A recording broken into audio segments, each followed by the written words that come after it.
Welcome everyone. This is a special masterclass because this is a masterclass that is based on probably my most fundamental work. The project that I'm taking on right now is almost as big as Mindvalley in itself. It is the biggest program we've ever launched at Mindvalley. So big that it's not just involving me, but hundreds of the world's greatest minds. More on that in a bit. What you're going to learn in this class with the 50,000 people who are also tuned in is a framework for rethinking, redefining, hacking, transforming almost every aspect of the world you live in. From how you learn, to how you love, to how you see yourself, how you work, how you parent. Now that's a lot of stuff to cram into a 1-hour class. So rather than go into these details, what I'm going to give you instead is a framework so powerful that if you understand this, you get to view the world the way I view it, as something that is malleable, that you can transform, that you can shift, that you have absolute power over. This framework has transformed thousands of lives, and you're going to get it in its entirety here in this masterclass.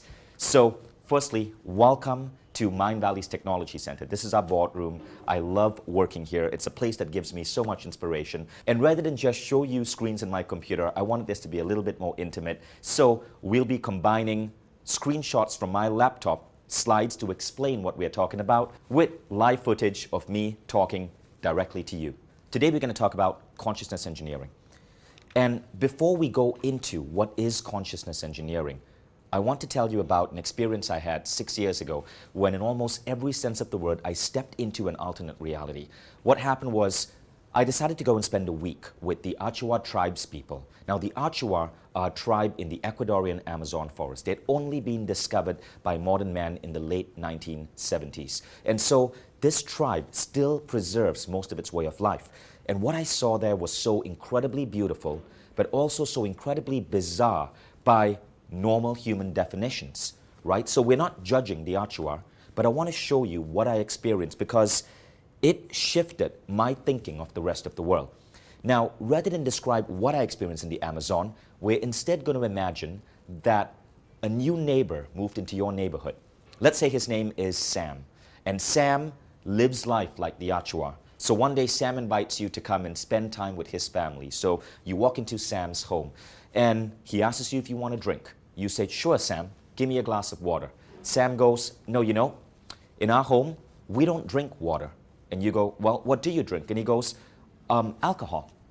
And you tell him, is that the only thing you drink? And Sam goes, yes, the only thing we drink here is alcohol. Would you like to try some? So of course, you know, you're thinking if this is the alcohol, which is the only substance this family drinks, it must be really good. Yes, I'd love a glass. So Sam hands you a glass of his homemade alcohol.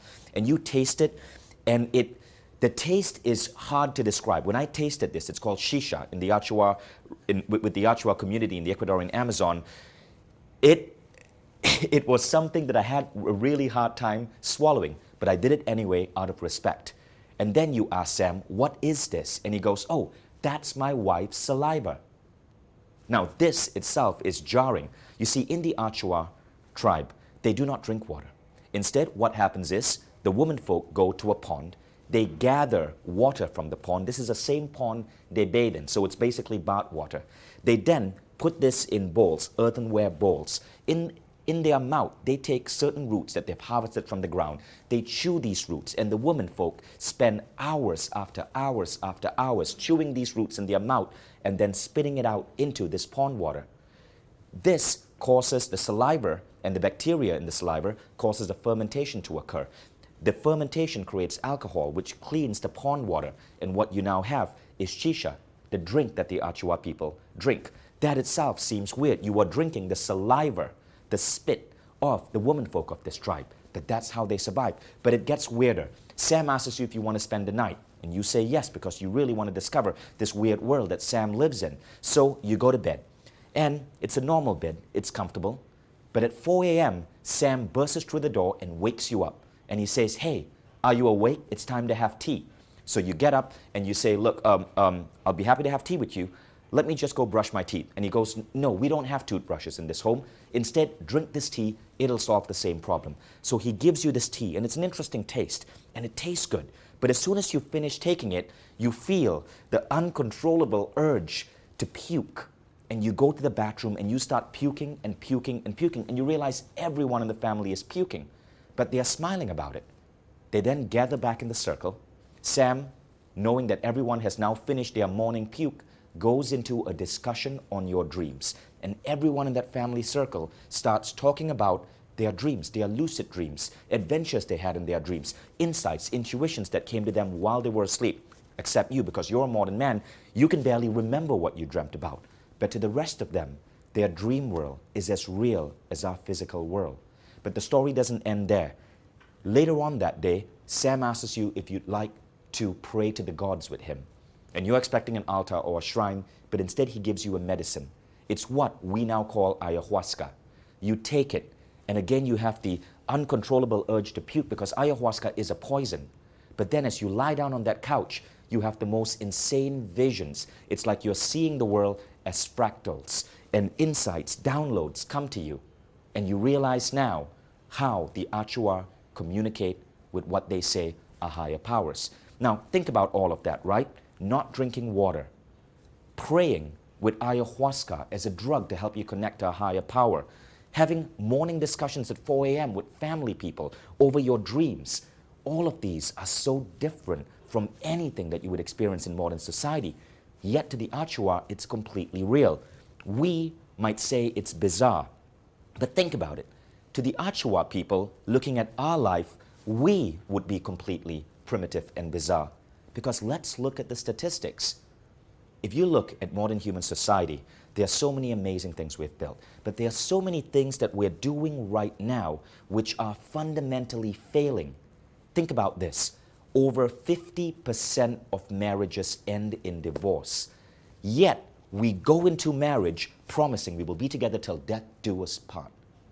So many people in modern societies like America are developing allergies. Allergies that are not as apparent in other parts of the world. Peanut allergies, for example. Allergies to nuts are dominant in many American kids, not in French children. And then look at work. In a recent Gallup study, close to 50% of Americans are dissatisfied with work. Yet we spend 70% of our waking hours at work, yet half of us are unhappy about it. So even our work life is, in a way, a failure. We're doing something with our waking hours that we fundamentally feel dissatisfied with. Then you look at learning. Yes, we learn, but most people, when they reach adulthood, stop learning after college. And not only do they stop learning, but learning is seen as a pain, because when they were growing up, they were put into schooling systems that through standardized testing, boring lectures, uninspired teachers, made them take what is such a core aspect of human life, learning and growth, and made it a chore. So they see learning as something that you do not want to do, and they'd much rather vegetate in front of a television. Now, look at exercise and health. There is a health movement going on. We're moving towards healthier foods. But still today, 1 in 3 American children are obese. In some countries, 40 to 60% of adult populations are obese. So obviously, in terms of our health, we also haven't really nailed it. So you can look at almost every aspect of human society, and there are things that the Achua people might find fundamentally bizarre. One of the most bizarre, and it's so alien that we don't even see how strange it is this. Remember what I said about the Achua people coming together at 4 a.m. discussing their dreams. So I was having a conversation with Ken Wilber, who is one of America's greatest living philosophers. And I asked Ken, what is it that you would change about the education system? What is one of the primary gaps? And he says, well, our modern Western education system teaches us to function in the physical world, but unlike indigenous cultures, they do not teach us to function with our spirit, with our soul. Think about the Achua people and how to them, the dream world is completely real. To us, most people barely know how to meditate. So if you look at all of these things, there are aspects about our culture that are, you could say, fundamentally broken. How do we go about fixing them? What we are looking to do with consciousness engineering is to look at why are these things broken, look at the root cause, and then give people a framework to patch up all these areas of their life that can be transformed. So we look at love, human learning, work, careers, meaning, We look at situations where people are growing up in guilt or shame due to dogma that was imported on them. We look at how people exercise, how they read books, how they create new products or companies. And for each of these things, we're seeking out optimized models that are better than what are out there in the world. The thing is, all of these models exist. There are better ways to do all of these things. And when you stumble upon some of these newer models, my God, it is mind-blowing. Here at Mindvalley, we spend so much time just talking about, amongst ourselves, these new models that we're discovering. New models of everything from how to read a book at 10x the regular speed to how to get in amazing shape without having to go through fad diets or without over-exercising. New models are emerging all the time on how to transform every area of how you live life. The problem is, they don't get into the education system. So there's a lot of innovation right now in education in terms of technology. There's very little innovation in terms of curriculum. Consciousness engineering is our project to bring together many of the world's greatest minds to create a new curriculum for education. It is vast, it transforms multiple dimensions of being human, but to use it, you have to learn the framework that I'm about to teach you. So in this class, we're going to cover the reasons why we view and we function in the world the way we do. And when you can see this, you take the first step towards coming out of these patterns. Then I'm going to give you an exercise that you can do to carve up your life into 12 different dimensions. And I'm going to give you a thought process to apply to these dimensions so that you get to have extraordinary success in all of these areas. This is not just goal setting. This is a far more advanced process that sets you on the path to consciousness engineering, to being able to advance, develop, expand your awareness of the multitude of possibilities out there in terms of new beliefs you can take on in the world and new systems you can apply to truly live extraordinary. So let's get started. So let me give you an idea of what I've been able to do once I learned consciousness engineering and what I went through before figuring it out. So I grew up in an Indian family. And if you grew up in an Indian family, you know that there's always a big push to be a lawyer or a doctor or an engineer. So I decided that I wanted to study computer engineering. But it wasn't because I genuinely loved computer engineering. In fact, I couldn't stand math. And computer engineering requires a lot of math. But in the school I went to, the general rule was that if you were smart, you became an engineer.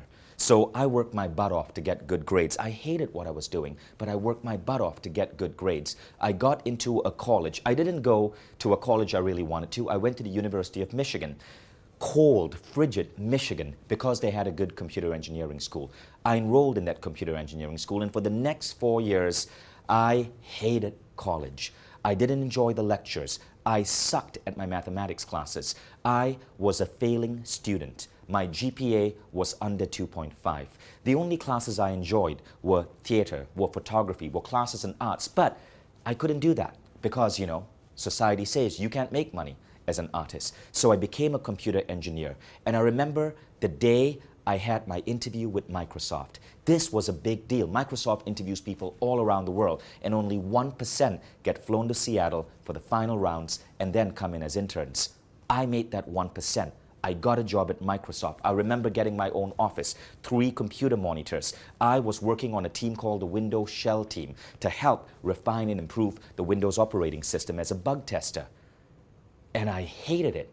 I realized that for 5 years I'd been bracing for this moment. Everyone I knew was excited that I got into Microsoft. My family was happy. But in my first week of the job, I realized how miserable I was.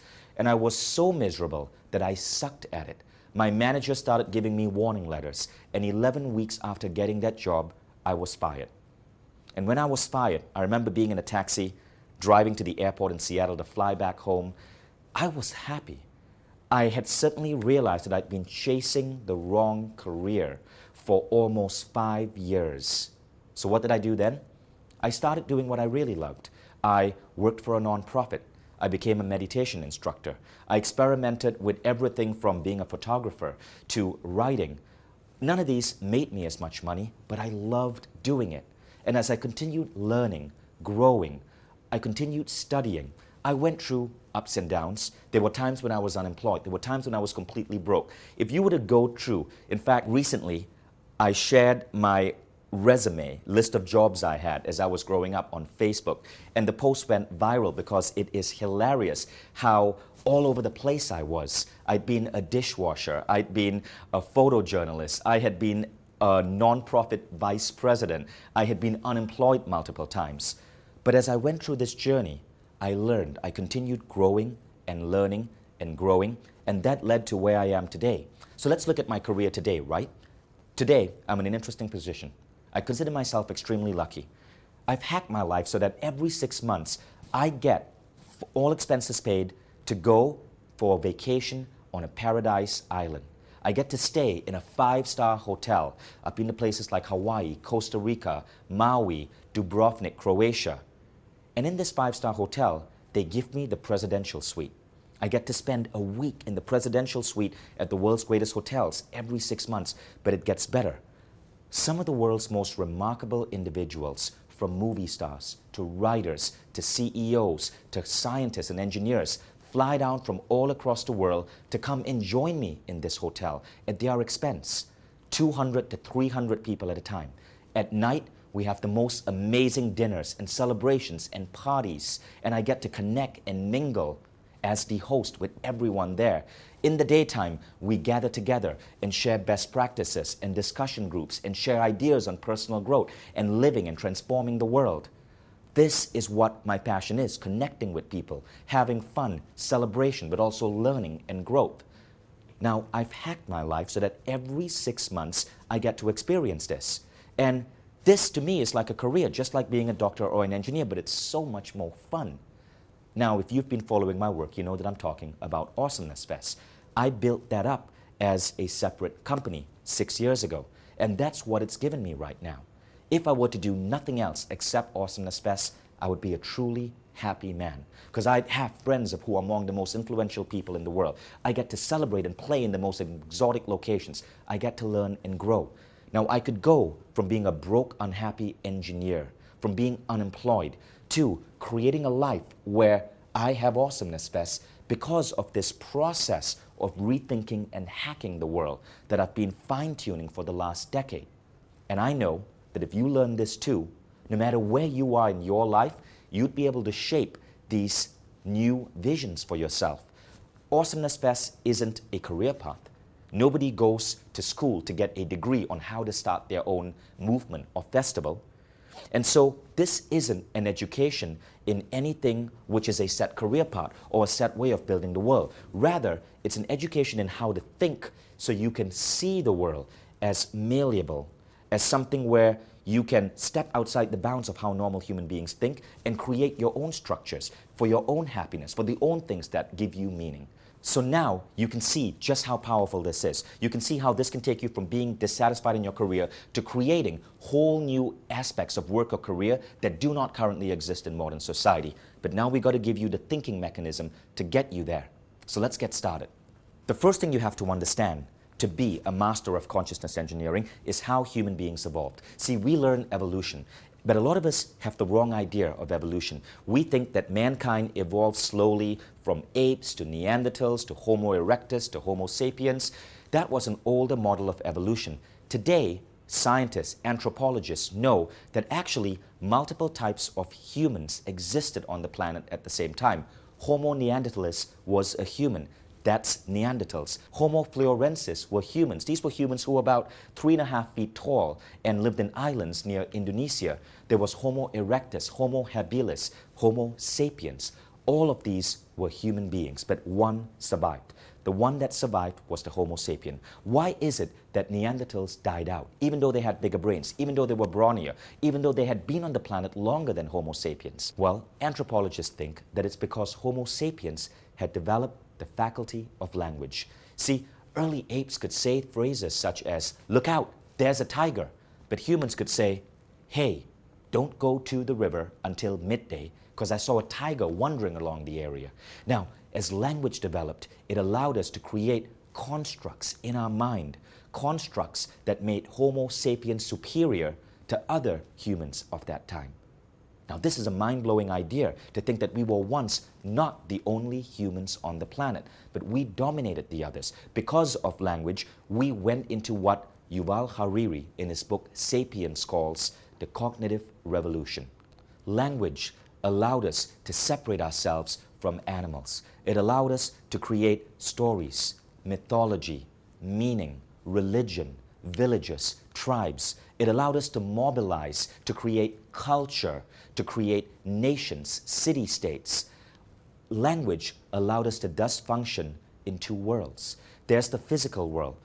Every human being will agree on certain aspects of the physical world. We agree that rain falls from the sky and is made of water. We agree that a particular rock might be gray or black or white.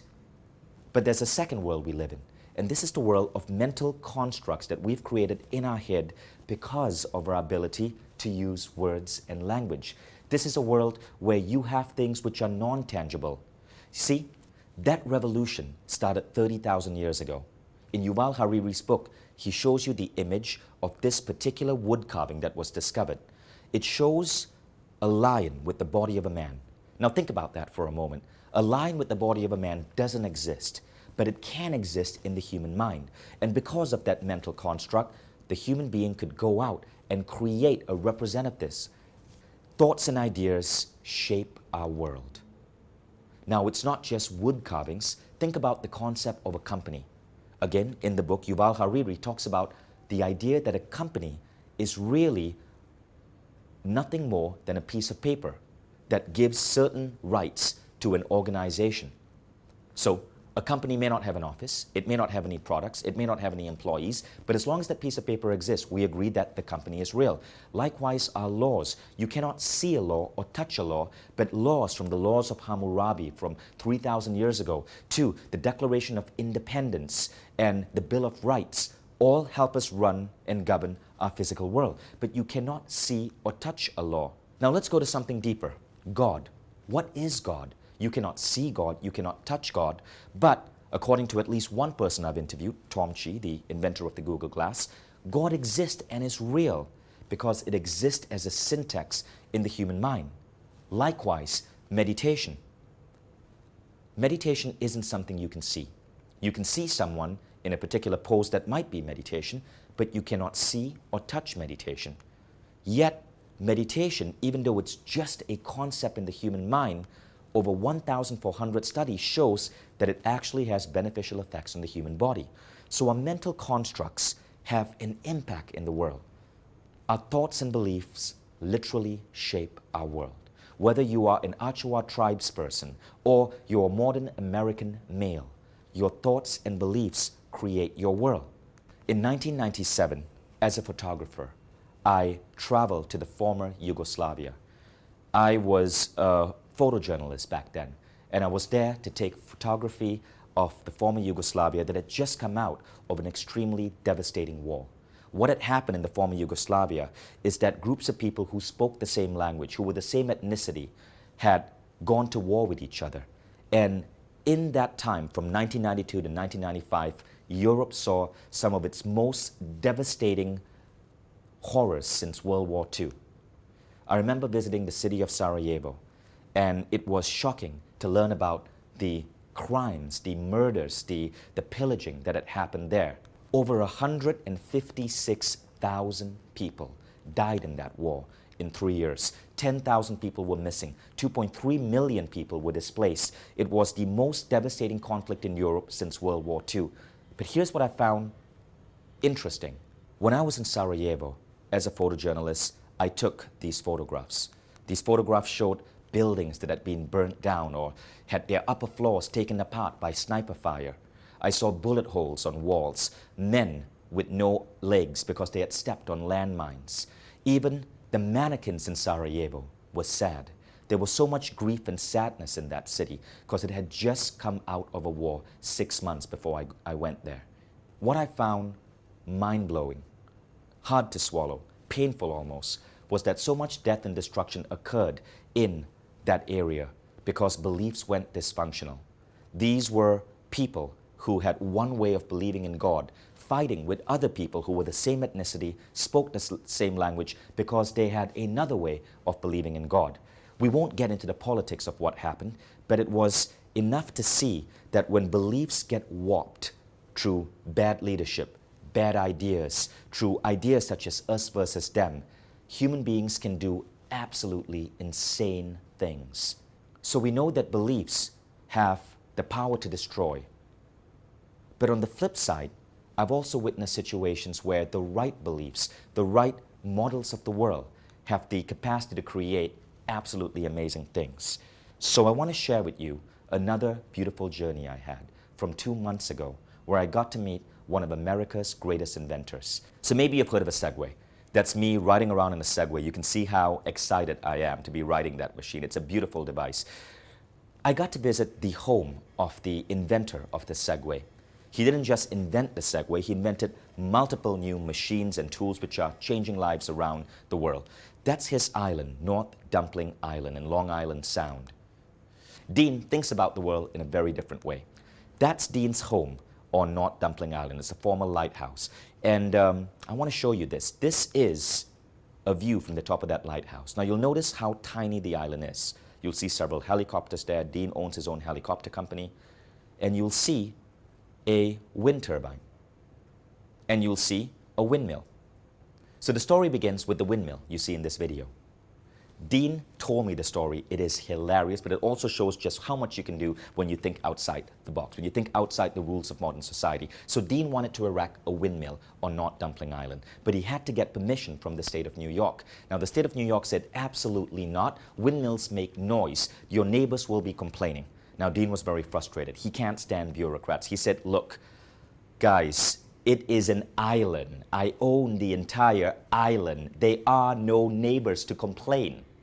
But still, the state of New York would not let him erect the windmill. So Dean decided to do what any normal, intelligent man who refuses to give up would do. He decided he was going to secede from the state of New York. Instead, in fact, he decided, forget just New York, I'm going to secede from the United States of America because I cannot deal with this bureaucracy. And Dean did just that. He found a loophole in constitutional law.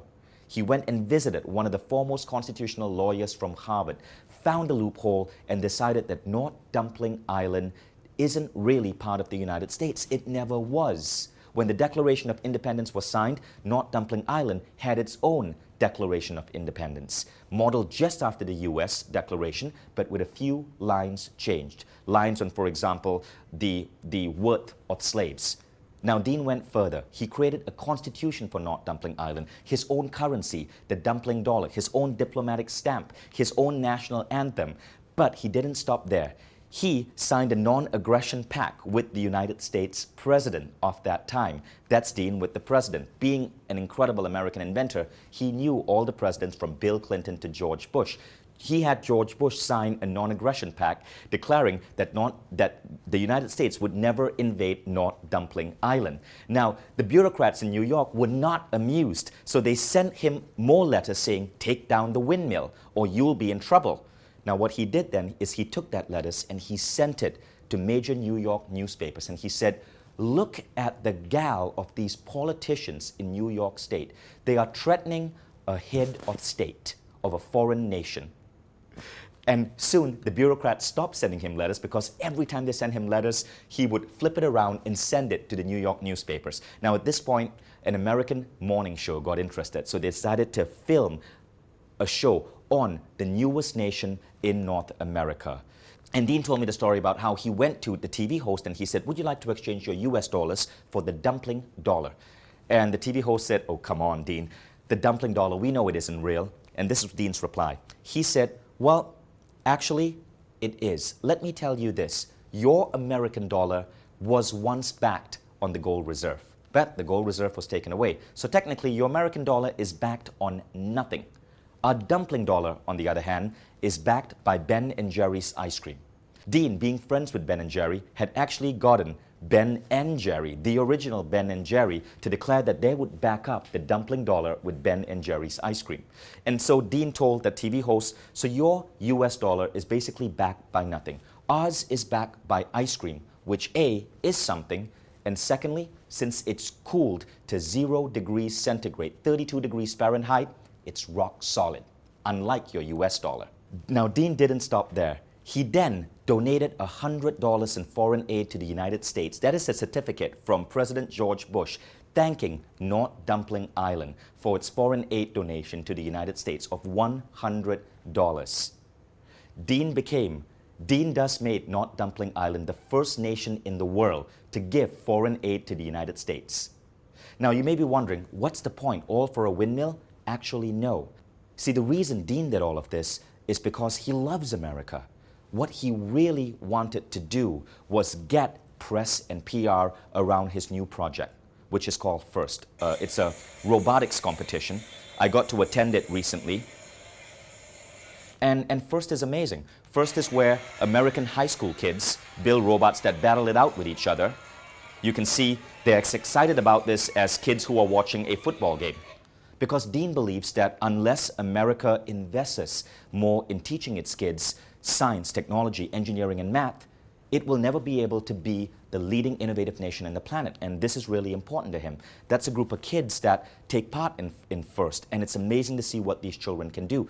So all of this was not just an exercise for Dean's ego. It wasn't about starting your own country. I'm sure that was fun. But it was a way Dean wanted to think outside the box, hack the rules of normal society, get his windmill, but also figure out a way where he could create immense PR for one of his projects, which is to transform education in the United States so that more children can be engineers. Dean Kamen is one of the men in the world I respect the most because of how he thinks. But if Dean shows us anything from that story, it's the idea that you can bend the rules. I'm not talking about rules of law. Don't try bending those. Dean didn't either. But when you learn to think outside the box, you do not have to start your own country. But when you learn to think outside the box, you can make incredible things happen. And if you want to truly be one of those people that we call visionaries or creative thinkers or extraordinary folks, you have to be able to look at the rules on how society works right now and figure out what it is that you refuse to follow because it just doesn't make sense. So let's talk about bending the rules for a moment. And we're going to look at another really remarkable American inventor. In his bio, this is what was said of him. At the root of his reality distortion field was his belief that rules did not apply to him. He had evidence for this. In his childhood, he had often been able to bend reality to his desires. He had a sense that he was the chosen one. He thinks that there are few people who are special like Einstein and Gandhi and the gurus he met in India, and he's one of them. Now that man was Steve Jobs. That was what Walter Isaacson said of Steve Jobs in his famous biography. This clip of Steve always gives me goosebumps. When you grow up, you tend to get told that the world is the way it is, and your life is just to live your life inside the world, try not to bash into the walls too much, try to have a nice family life, have fun, save a little money. That's a very limited life. Life can be much broader once you discover one simple fact, and that is everything around you that you call life was made up by people that were no smarter than you. And you can change it, you can influence it, you can build your own things that other people can use. Once you learn that, you'll never be the same again. Everything around you that you call life was made up by people no smarter than you. And you can change it, you can influence it. Once you learn that, you'll never be the same again. I love that quote by Steve Jobs because of the one line in there that says, made up by people no smarter than you. And if you think about it, almost everything about our life, from the idea of 9-to-5 work, to the idea of how we raise our kids, to everything about what we eat, how to exercise, many of it is merely being blindly followed. So your step to be a consciousness engineer is to learn to evolve beyond that. So let's talk about how to evolve beyond the patterns of life that were made up by people no smarter than you. First, to evolve beyond the patterns, you have to see the patterns. Question is, can you see something if you don't have a name for it? So in ancient times, there's an idea that people could not see the color blue. There was this article that was circulating around the internet recently, and it was based on a really interesting study. See, historians, scientists who were looking at ancient cultures noticed something weird. If you look at the ancient Chinese or the ancient Greeks, there's hardly any mention of the color blue in their literature. For example, even in Homer's Iliad, Homer doesn't refer to the Aegean Sea as blue. He calls it the wine dark sea. Isn't that odd? Wine dark rather than a color. So they wondered, is it true that ancient cultures could not see the color blue? Now, an anthropologist decided to research this by doing a study on the Himba tribe of Namibia. So the Himba tribe are an actual tribe where in their language they do not have a word for the color blue. They have multiple words for the color green, but nothing for the color blue. So the Himba was shown a television screen with a circle of multiple squares. Almost all the squares are green, but one is blue. Can you see the blue square? Take a moment. Obviously, you can. But to the Himba people, the tribe with no word for the color blue, they could not see that blue square. That blue square was essentially invisible to them. To them, it was just another type of green. But when the Himba was shown this image, this is a series of green squares. One of them, however, is a slightly unusual color of green. Can you see the unusual square? Well, to some of us, we might. To most of us, it might be hard. That's it. The Himba could instantly spot it out. So the question is, why couldn't the Himba see the color blue? They had no word for the color blue. Is that why it was invisible to them? If this study is true, it raises the interesting question, do you really see something if you don't have a word for it? So what we're going to do is give you a word so you can see the patterns. We'll give you words to see the patterns behind you, and then give you words to see the patterns ahead of you, new patterns that you can evolve into. So first, let's look at human evolution of consciousness. We start with humans. Hundreds of thousands of years ago, there existed multiple types of humans. Neanderthals, Homo sapiens, Homo erectus. One dominated, the Homo sapien. The Homo sapien dominated because it had words, it had language. This allowed Homo sapiens to create cultures, beliefs, mythology, to create their world. From cultures, beliefs, mythology, the thing is, there is a level beyond pure culture and beliefs. Most Homo sapiens, most people in the world today, are still bound by their cultures and beliefs. Few evolve to the next level. We could call this an advanced level of consciousness, where they can see that cultures and beliefs are simply patterns, frameworks that came generation to generation. To go into advanced consciousness, you are stepping outside these patterns. You are stepping outside these cultures and beliefs. You can see them for what they are, a beautiful part of your upbringing, of your culture, but not something that needs to hold you or ground you or keep you at a certain level. If you became an engineer solely because you felt that was the right path to go, you are buying into a culture or belief that may not make any sense. Now, in the future, there may be other levels that evolve. Scientists like Ray Kurzweil have spoken about humans and machines uniting to create new kinds of intelligence. We'll talk about that later. But right now, this is where we are evolving into. Cultures and beliefs to advance consciousness. When you learn the tools I'm about to give you in this webinar, you learn to step out of the matrix of cultures and beliefs which hold so many people back. But to begin, we have to give you a new word, a word to see the patterns, and that word is rule. A rule is a bullshit rule. That's it. Bullshit rule. And we create rules in every aspect of human society to adopt and simplify our understanding of the world. All nations have their rules. Some make absolute sense and are beautiful. Some are chains that absolutely weigh you down. Religion can have immense beauty, but also immense dogma that creates guilt and shame and restrictions. You could view these dogma as rules. Question is, if so many of these rules make no sense, why do we blindly follow them? The answer comes from evolutionary biology. Evolutionary biology hardwires us to be an animal that needs to socialize, that exists and works best in a tribe or a community. Now, in tribes and communities, knowledge is often passed down through beliefs, through aspects of understandings of the world. A scientist called Paul Marston calls this memetics and social contagion. Marston says, evidence shows that we inherit and transmit behaviors, emotions, beliefs, and religions, not through rational choice, but through contagion. When we are unsure of how to react to a stimulus or a situation, these theories suggest that we actively look to others for guidance and then we consciously imitate them. That's so true about our world. So a lot of things about our life come from these beliefs that we are imitating. So if you're looking at rules, you could be going back all the way to 2,000 years ago and looking at rules in your culture or mythology or religion. We aren't going to do that in this training because those are so different for different people around the world. That is something you would do on your own. For the purpose of this training, what we are going to look at though are rules from the last 100 years. Rules that we have in our world today that come from an industrial age education model.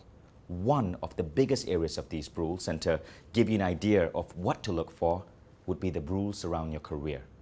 So I stated at the start of this webinar that in a recent study, almost half of people in America, 50%, are dissatisfied with their work. Let's look at why that happens, right?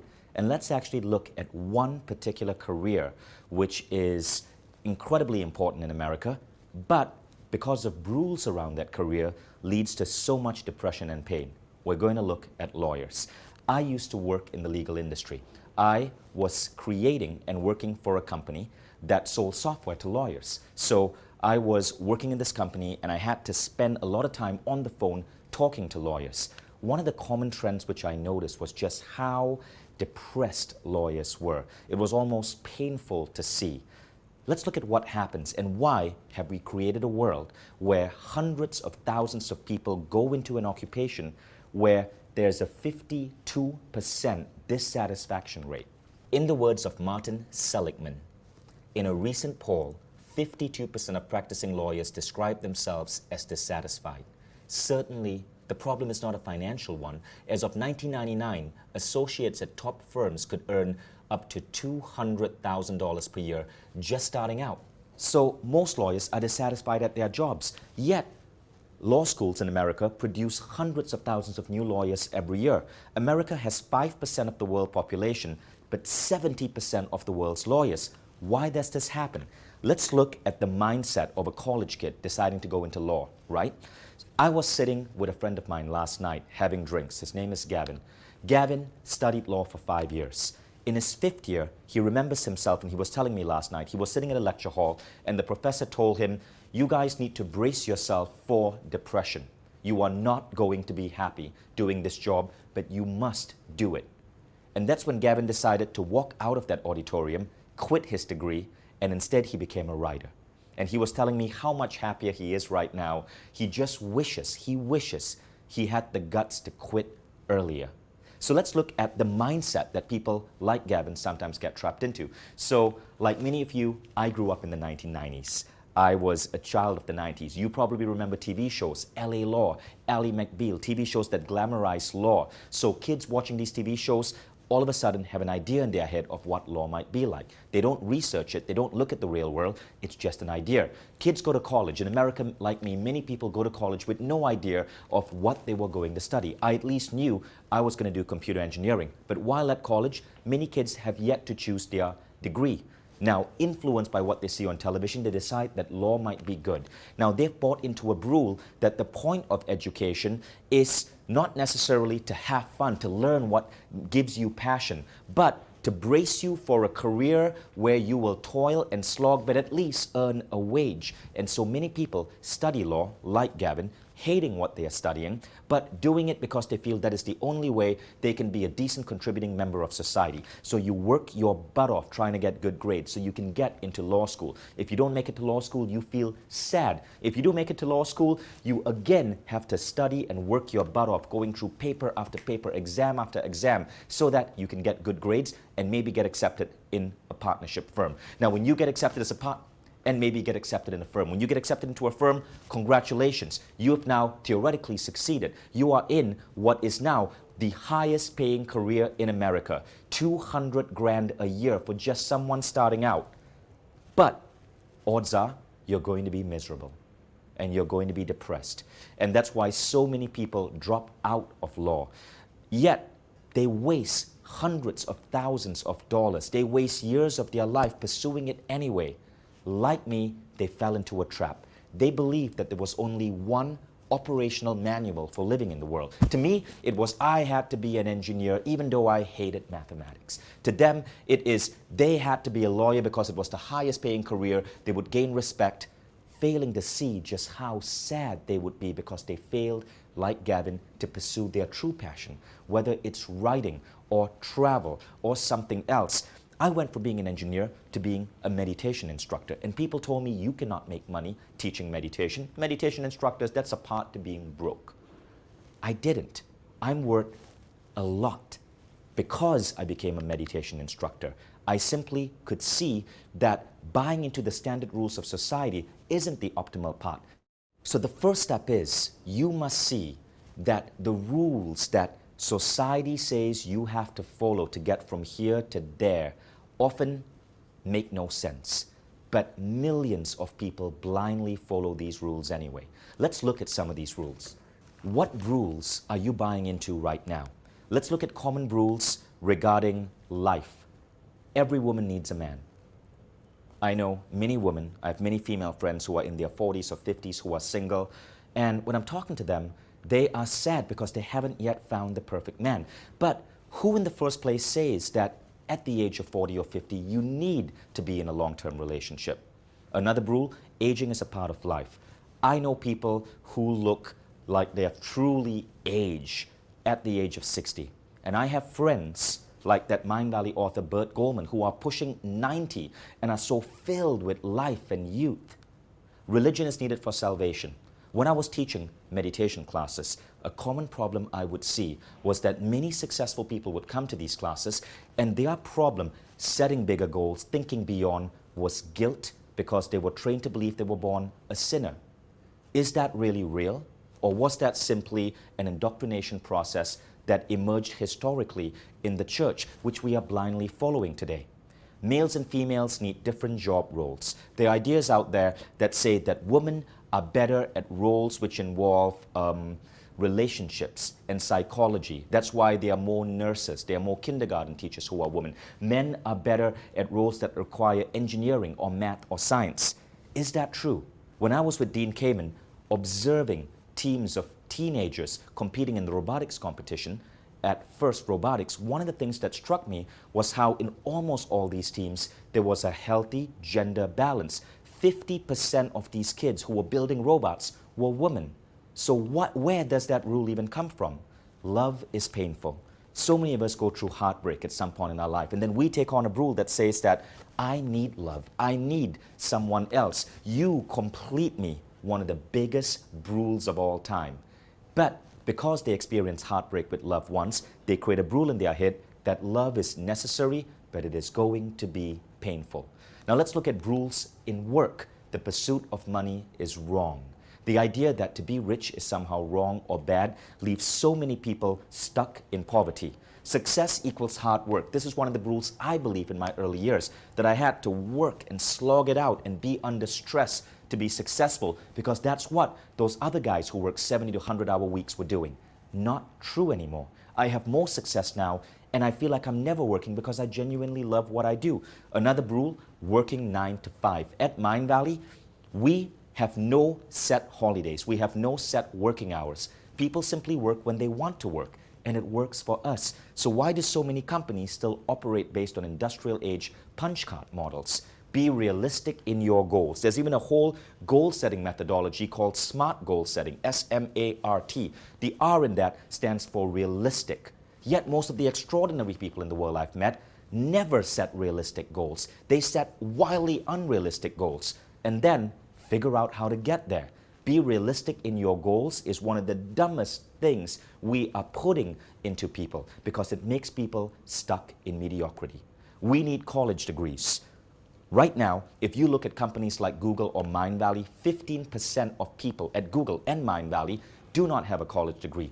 Laszlo Bock, the hiring head of Google, said that at Google right now, 15% of their hires do not have a college degree. It's the same at Mindvalley. We have stopped looking at college degrees because we've found that many of the best and brightest people we've hired came straight to us from high school. I question the need for a college degree in many circumstances.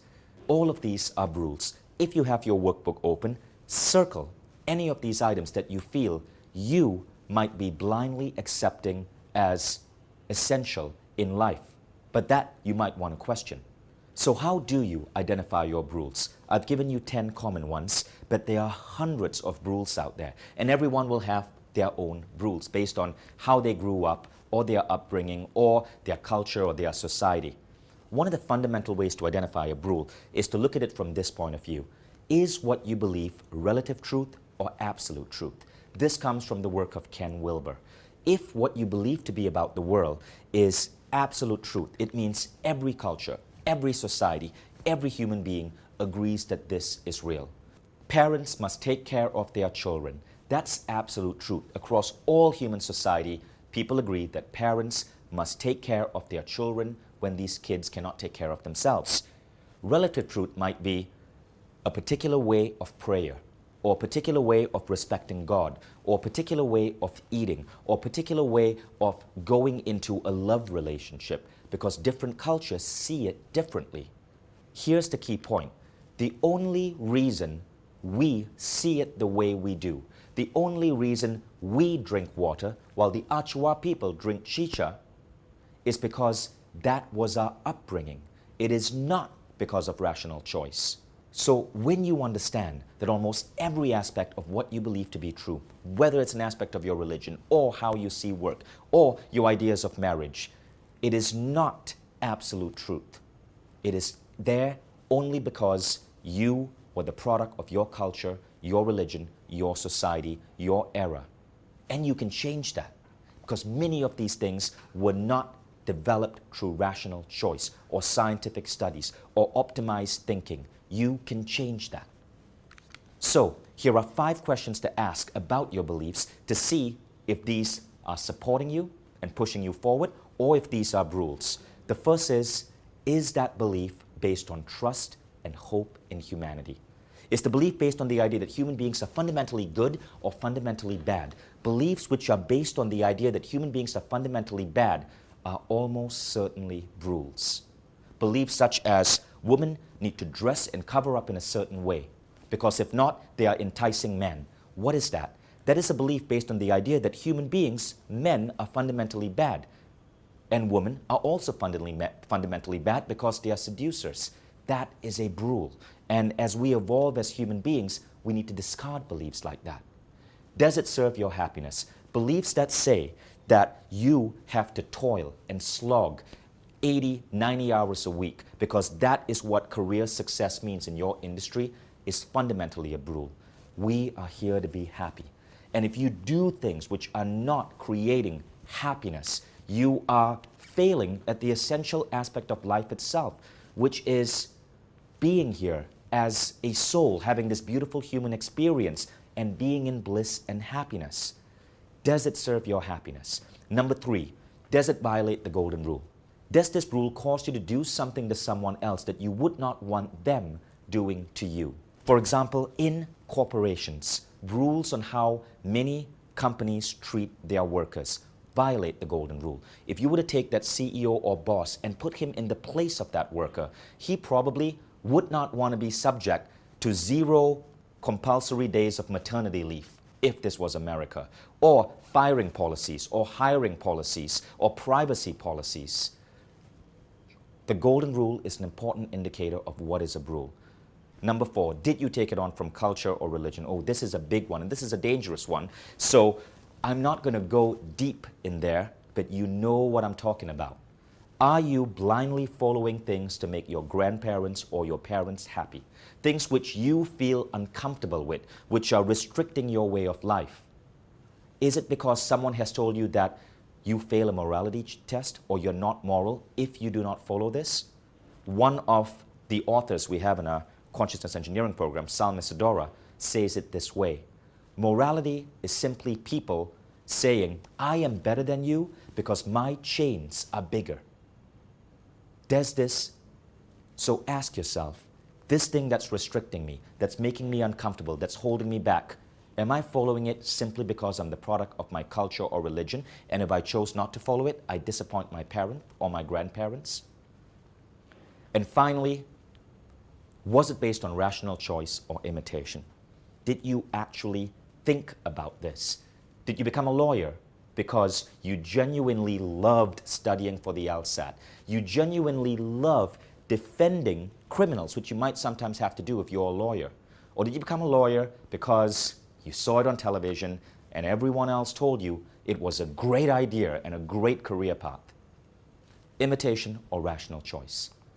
Now, when you apply these 5 questions to aspects of your life, you start to see if you could be having rules which are holding you back. See, so many people buy all these personal growth books. They go through all of these courses, and that's good because it helps you wake up. But they forget that their growth is slowed down because they are carrying chains. They have these weights around them, and they stubbornly accept these chains as parts of them. Rules are not part of you. Your religion, your culture, they do not make you you. They are layers, they are chains, and if you feel they do not serve you, you have every right to discard them.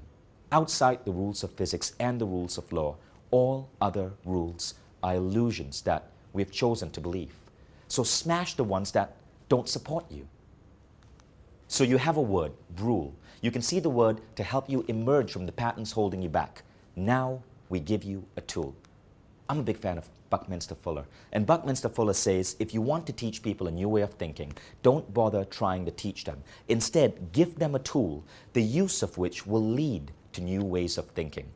So this is the tool that I'm bringing to the... What I've done so far is shown you just how much more you could be, do, experience in life once you understand that you are being restricted by things that are directly within your control.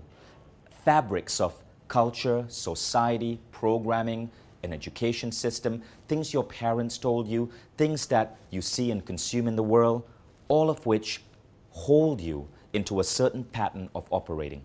And you can read all the books, you can meditate all you want, but you will not escape from this pattern until you understand that the pattern exists. Now, we're going to give you the tool to help you escape. And that tool is called consciousness engineering.